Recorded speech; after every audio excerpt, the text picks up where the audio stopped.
Scal shop. And over here you can see the big giant foam core board and other stuff. That's for doing like a lot of the sign painting and making signs and whatnot and stuff like that. But we're going to concentrate primarily, I guess, on like actually the hand painting and lettering and stuff. So I'm going to pop that camera off, and he's got this nifty little vertical stand here on wheels. I guess he takes the car shows and stuff to sell some of that, because like, you know, today he's sitting here with me, and if I wasn't here, he'd be probably jamming out a little piece of pinstriping art or a little sign, and I already walking around by myself earlier, I learned something new. It's a great idea that I'll have to rob and do myself. So let me pop that camera and we'll take a walk.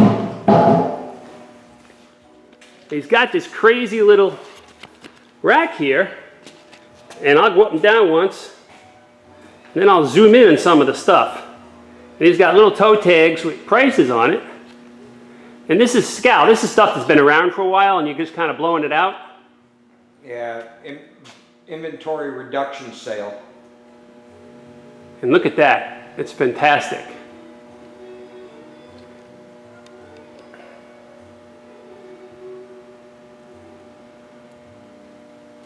Let me scoot down here, little guys, and show you these. Bottom ones are on canvas from Hobby Lobby. Oh, so that's an actual, like, canvas. Yeah, it's a black canvas. All right. You can buy at Hobby Lobby. And then the boot and the cow steer head are just pieces that you can get there too. And I just adapted to put a 3D image on, you know, to help do something different. Most of these panels that you're filming now are Lumilite panels, which are a PVC core. All right, we just saw that over there on the other side. And it has the aluminum on both sides. And these are usually drops that are off of a dimensional sign that I did for a customer. So I have odd and end pieces that I'll cut down to make panels out of. Now this is what I think is neat. Scal has it set up where it says, you know, Performance Garage. And you can buy, for 45 bucks, you can buy that. That's the, let me show you there, see?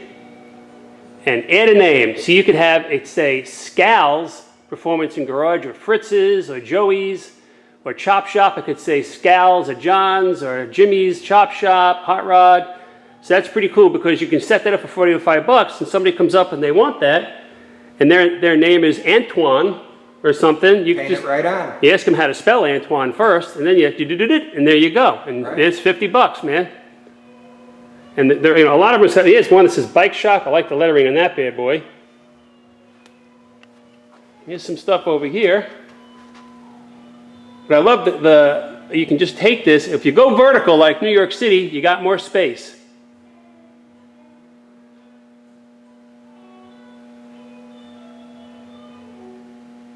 So, and we got stuff over here too. I'm going to try and show you as much as I can. These are all hand saws. And again, you know, he's got this one here, custom shop. You can put your name on that one. And this is just all the different stuff you can paint and stuff you can do. He's got a couple of jerry cans here. And then there's this wall. He's got stuff everywhere, this guy. Let me work over here so I'm out of the glare. Oh, I like this, the old creeper. Garage sale special. And I just want to pan over everything, and you guys can always just pause the DVD and, you know, take a look and gander and study, and maybe you can print off a page and steal some ideas. There's another one, you know, motorcycle repair. Your name here. Where's my finger? There we go. Right up there. See? Whoop. I'm going to focus in on that. That's another one I like. That's pretty cool. And there's like a guitar up here. That's cool, because everybody knows I love them little monsters. Anything looks good with some embellishment. And a little tiny sled guy there. And of course, you know, the refrigerator. And we'll zoom in on that sign. You guys will dig that. And look at that hot rod. What's with the little drawing, Scal? That was one of my hot rod drawings I did years and years ago, and it was the hot rod bathtub. Huh. And the seat's a toilet, and motors coming out of a bathtub, and I'm used to do a lot of doodles like that. And this is the room where he's got his vinyl for his vinyl business and sign painting and whatnot. It's just too much to see all at once. And you've seen some of this on the wall, but I'll give it another pass as much as I can.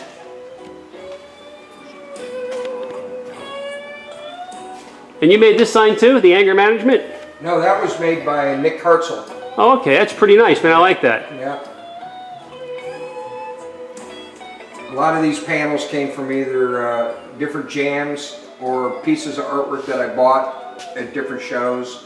Some of them are combos of my work and another artist. Some are straight from one artist that made it just for this show.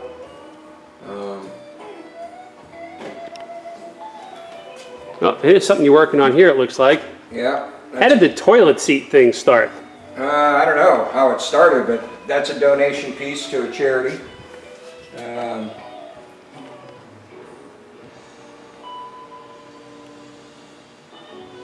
You just got to remember, as long as you're practicing and everything like that, support your other fellow artists. They're trying to survive too. So. I love the lettering on that 6 silver alert sign. Oh yeah. Yeah, I need to practice more. That's some of the neat stuff just hanging on the walls here, all inspirational. Like I said, I never, it's a very simple thing to just do something up that says, I don't know, like leave it blank and then, you know, hot rod shop or bike shop or surfboard shop or something, and then you can put someone's name on it, because your opportunity to sell that at a show or online or what have you is pretty good. You can't just go, oh, I'm going to put a name on here and I'm going to use the name, you know, something like Billy Bob's. Billy Bob's, you know, because not everyone's named Billy Bob.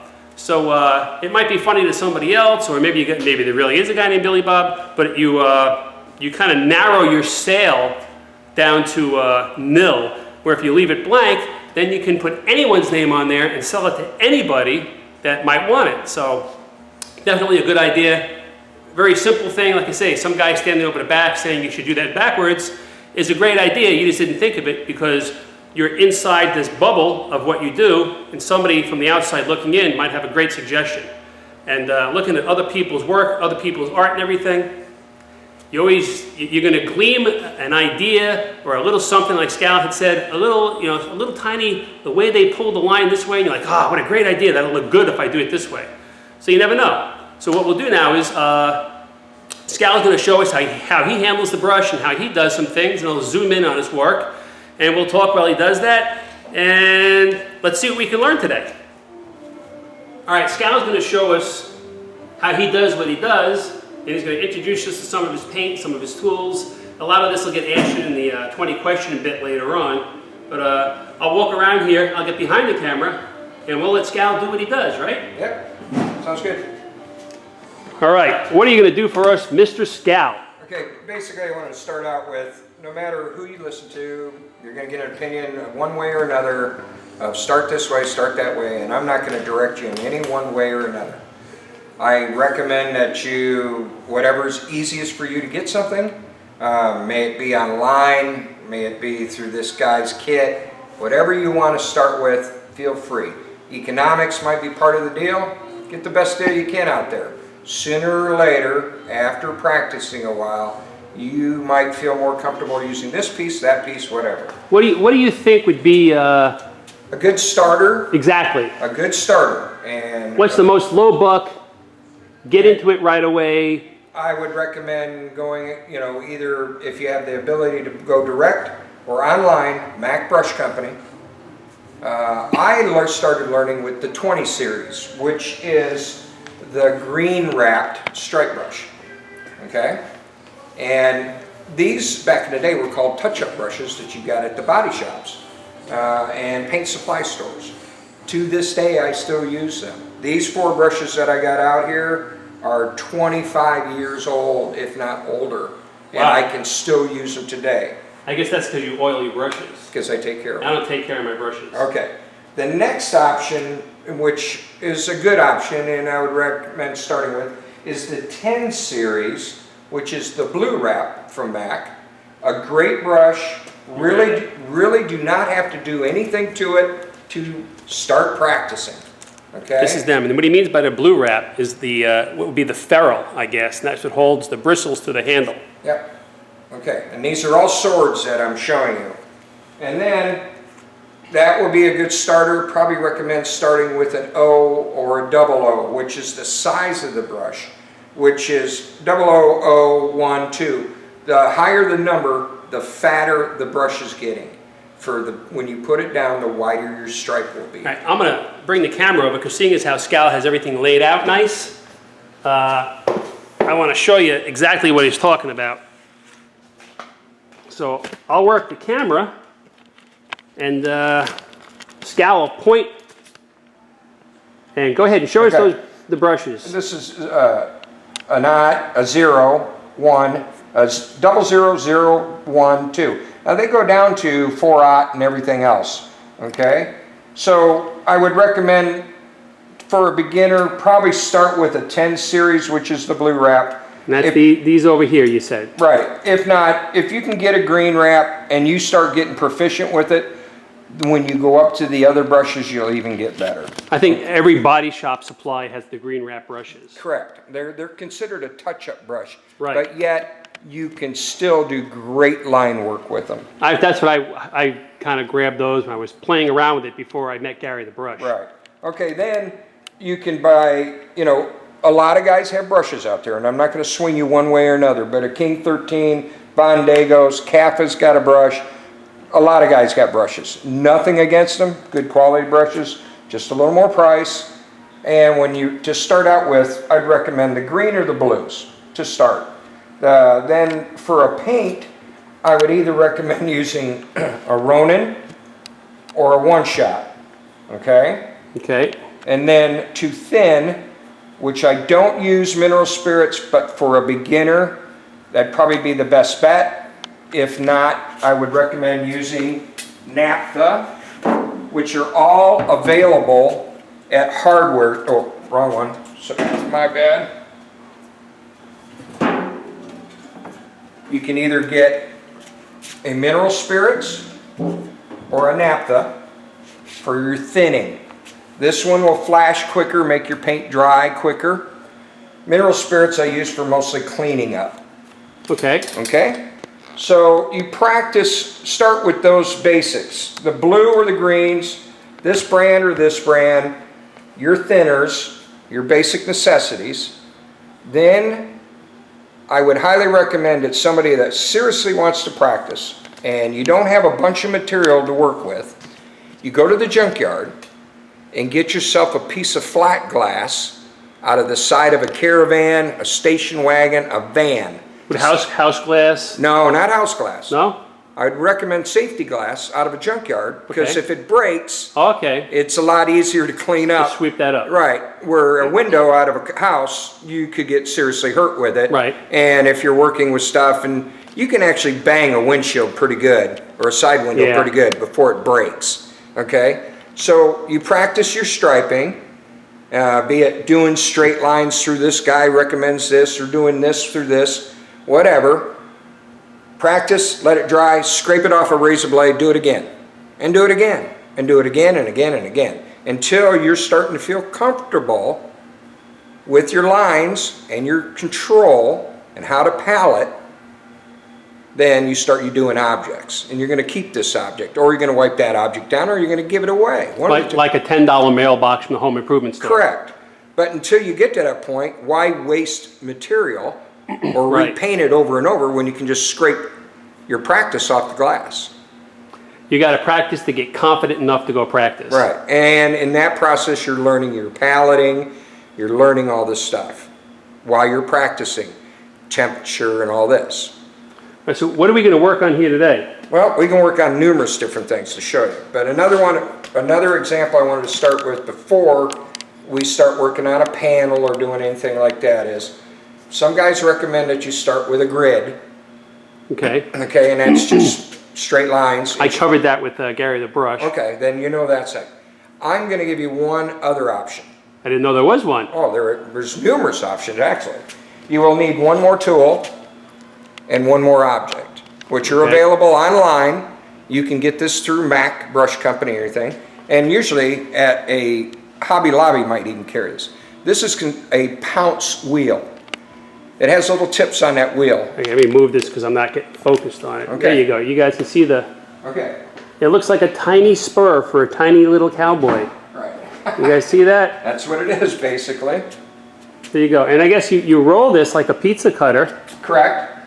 And let me see if I can't get this to focus. Doesn't seem like it's focusing. But here you go. Wait. There we go. It's focusing. There you go. And it'll rolls back and forth like that, and it perforates, I guess, the paper. Exactly. And so I've got a couple pieces of paper already cut up, and what I'm just going to give you an idea to do is this piece of paper is for this panel right here. okay. Okay, basically. That's what we're doing. We fold it right in half this way. A lot of guys, how do you get started? What do you do? How do you come up with your design? Well, I've been doing it long enough that sometimes I just draw a center line and start working, okay? But other ones, I want to create a shape, or I'm going to be working around a letter, or I'm going to do something like that. So just a pencil, you have your piece of paper, fold it in half. Right. Now I'm going to zoom in on you. Okay, so now all I'm going to do... Oh, and you're left-handed, so that kind of messes me up. Oh, well, I can move for you. I don't know. Yeah, go, let's Let move me the move chair. over here. Come this way. Okay. So, what I'm doing here is, with the folded piece of paper, I'm only going to draw 1/2 of my design. Okay. Okay, because we want it symmetrical. That's the purpose of a grid. So I pull it to this point of the grid and I pull it to that point. Well, with a drawing like this, we just create one side. And I'm going to scribble this so we can speed it up a little bit. See, this is something new to me. Okay. Now I know how you guys get this so perfect. Well, it's still going to be a little bit of work with the brush. And if you guys remember now, those pieces I showed you on Scal's vertical rack, let me zoom in on this.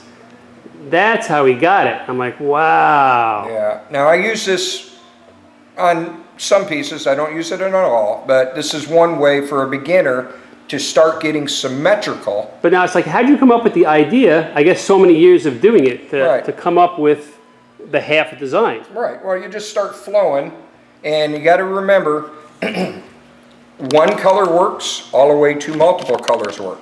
But anytime that you're trying to achieve a multiple color object, I recommend that the first one you design, you leave plenty of room around it to be able to put that second color in there.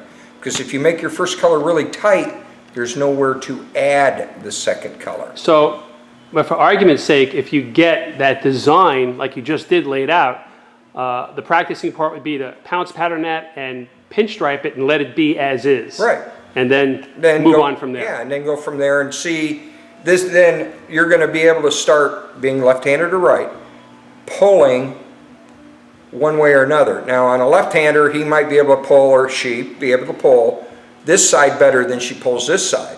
On a symmetrical object, you're going to start training your hand to pull one side better, as good as the other.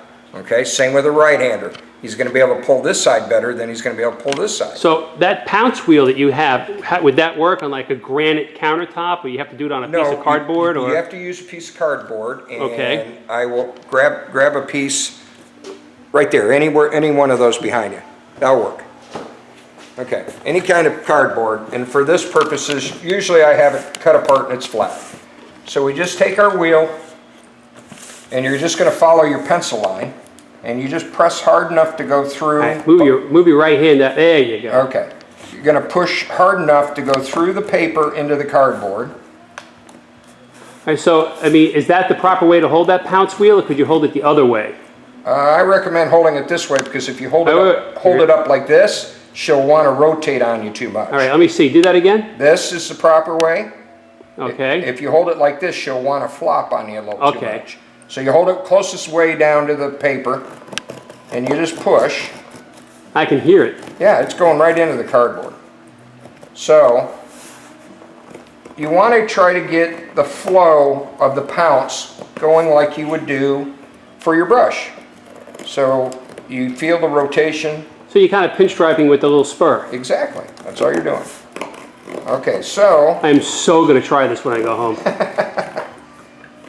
Okay, I don't hate you so much anymore now. I understand. I understand. Look at all the neat tips and tricks you guys are getting. Okay, so now we've only we drew this one side. Hold that up because I'd like to try. That's fine. No, don't go everywhere. Okay. Oh, there you go. I can see this. Okay.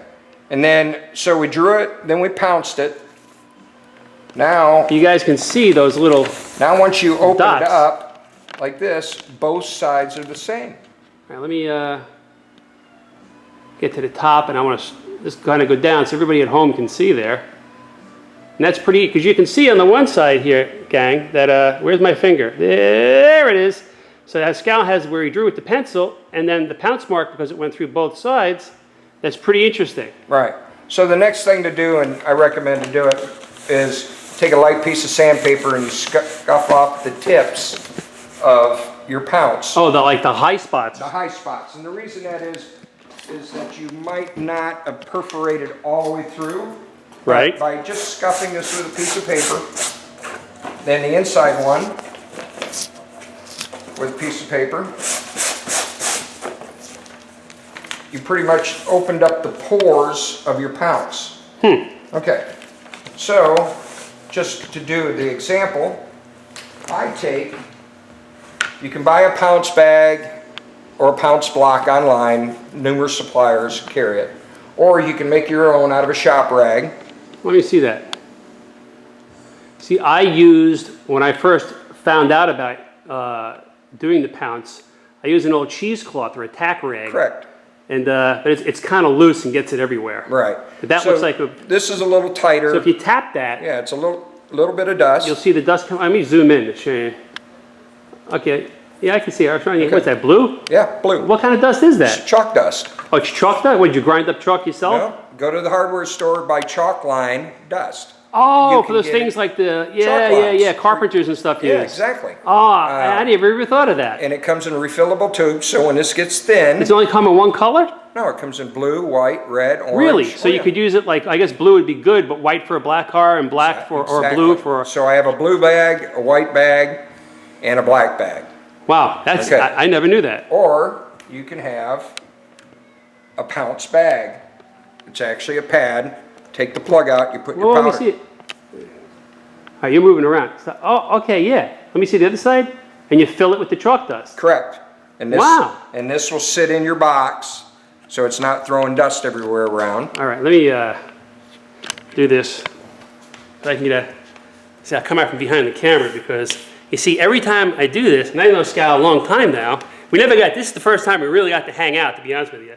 But I'm learning something new, and I'm going to show you what this is. And this is... And I'm going to wipe off the phone number and the name, so you guys, if you should ever want to buy one, you can pause the DVD, right? And there's that, I don't know if it focuses or not. Yeah, that's Ron There you from go. Graffitis up by Valpo area.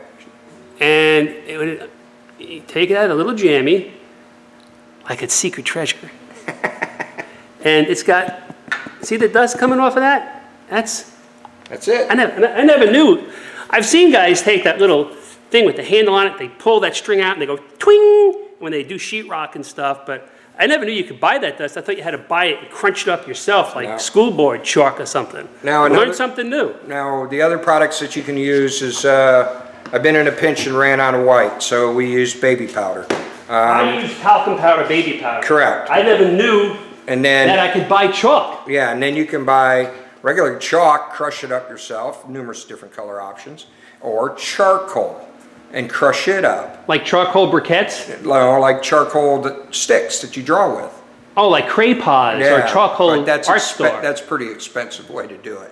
So you're better off buying We don't chalk like dust. expensive. Yeah, so now that we have a pounced item Excellent. ready, this has all been perforated and ready to go, you just center it on your panel, okay? And I would tape it in place, taking your pounce bag, get a little dust on there, I'm going to zoom in. and you just sweep it down. So you just do it toward the top with your hand. Just tap it. Yeah, just tap it, Oh, wow, look at that. Sweep it down, so you're getting dust in the pores. That's it, like that. So when you lift this, blow off your excess. Hold that steady. And it's lightly there, see it? Wait, yeah, vaguely I can say, whoa, don't move it, just keep it steady. Okay. And then I got to refocus. I can see it good over there. Yeah, look at that. So you don't want it as that heavy. You just want it very lightly to see the Very dots. lightly. So you blow off your excess. Okay. Okay, so then we're using a Stapello.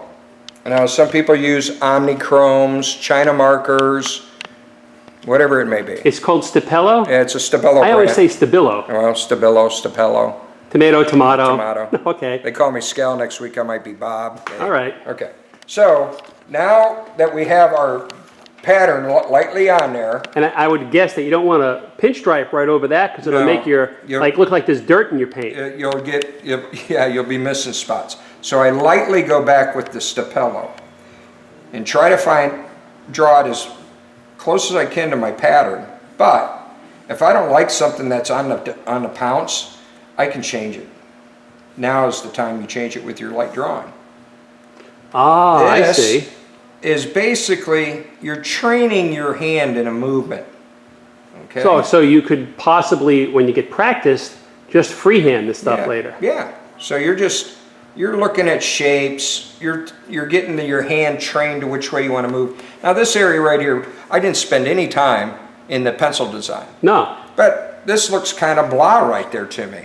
So I'm looking at this, that maybe we need to move this line to here, this line to here. Kind of like that.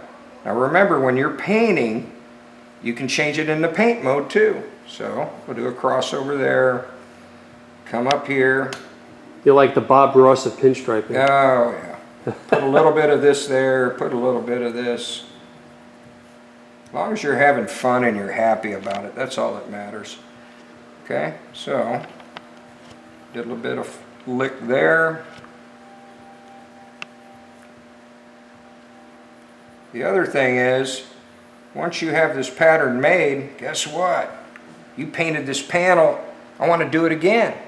I got a new idea. Once you've got the pounce pattern. I got the pattern to already start with. I guess you so could, the next time I do it, I could add this. You could also use that basic design, and then the next pass of a second color, if you do that, you could just change that to a different. Yeah, you make it different. So everything's the same, yet different. Yeah, exactly.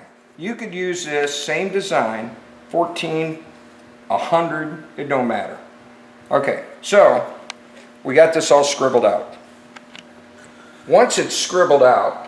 All right, now hold that steady in one spot. Okay. So I can zoom in it, because you tend to move around a lot more than I do. Okay. Okay. Once we got it scribbled out, we wipe our line off. Just give all the chalk dust off. Okay, and you're keeping just the grease pencil That's still it. above. Okay. That's it. So we got a basic starter. All right, so you're going to pinstripe this puppy. Right. All right, so where are we going to do that? We're going to go over on the table a little bit. All right, so let me get the little easel up. You go on over there, and I'll set up the camera. Okay.